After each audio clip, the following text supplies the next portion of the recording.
राज्यों के चुनाव नतीजे जैसे जैसे सामने आ रहे हैं, कांग्रेस की बेचैनी बढ़ती जा रही है।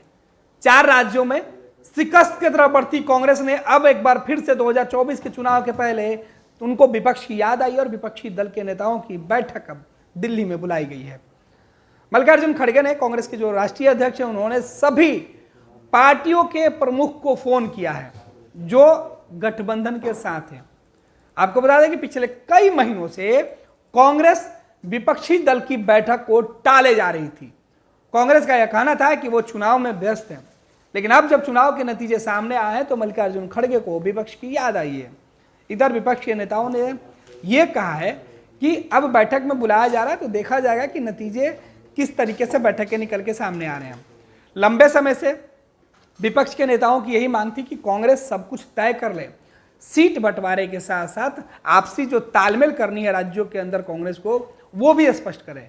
लेकिन कांग्रेस पार्टी फिलहाल विधानसभा के चुनाव में अपना पूरा ध्यान लगाई हुई थी, पूरा फोकस विधानसभा के चुनाव में था। लेकिन जब 5 राज्यों के विधानसभा चुनाव संपन्न हुए तब विपक्ष के नेताओं की याद अब कांग्रेस पार्टी को इसलिए भी आ रही है कि मध्य प्रदेश, छत्तीसगढ़ और राजस्थान के जो नतीजे हैं वो कांग्रेस को बता रहे हैं कि आपने जो इलेक्शन मैनेजमेंट किया था वो पूरी तरीके से फ्लॉप हो गया।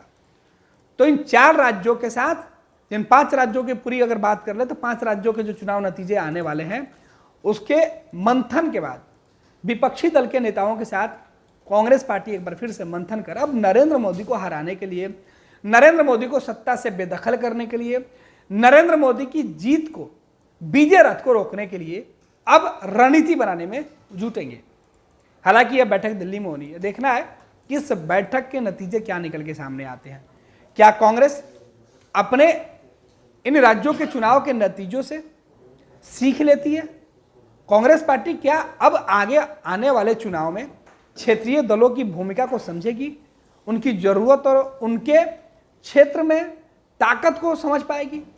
क्षेत्रीय दलों की जो ताकत है जिसे इग्नोर करके कांग्रेस जो बयानबाजी कर रही थी, या कांग्रेस के जो नेता क्षेत्रीय पार्टियों का विरोध राज्यों में कर रहे थे और केंद्र में साथ चलने के दावे कर रहे थे, क्या उस जो स्ट्रेटजी है कांग्रेस की उससे वो बैक करेगी?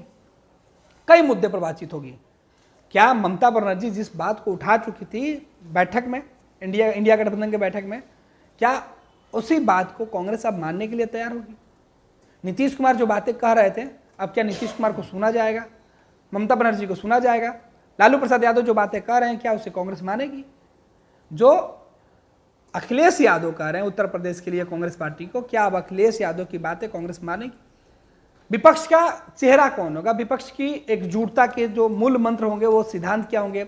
विपक्ष किन एजेंडों के साथ चुनाव लड़ेगी? किस तरीके से कांग्रेस पार्टी के साथ तमाम क्षेत्रीय दलों का गठबंधन होगा? किस तरीके से विपक्ष के चेहरे पर सभी लोगों की सहमति होगी? चुनाव में सीट शेयरिंग किस प्रकार से की जाएगी? क्या इन तमाम मुद्दों पर अब कांग्रेस को बात करने का फुर्सत मिला है? ये देखना होगा। अब 6 दिसंबर को जो बैठक बुलाई गई है, इस बैठक में सबकी जो निगाहें हैं वो टिकी रहेंगी। खास तौर पर यह बैठक उस वक्त बुलाई जा रही है जब देश के अंदर संसद के शीतकालीन सत्र है।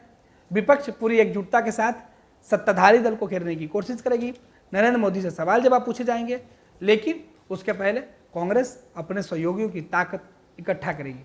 देखना है कि 6 दिसंबर की बैठक, क्योंकि ये आनंद फानंद में बुलाई गई बैठक है।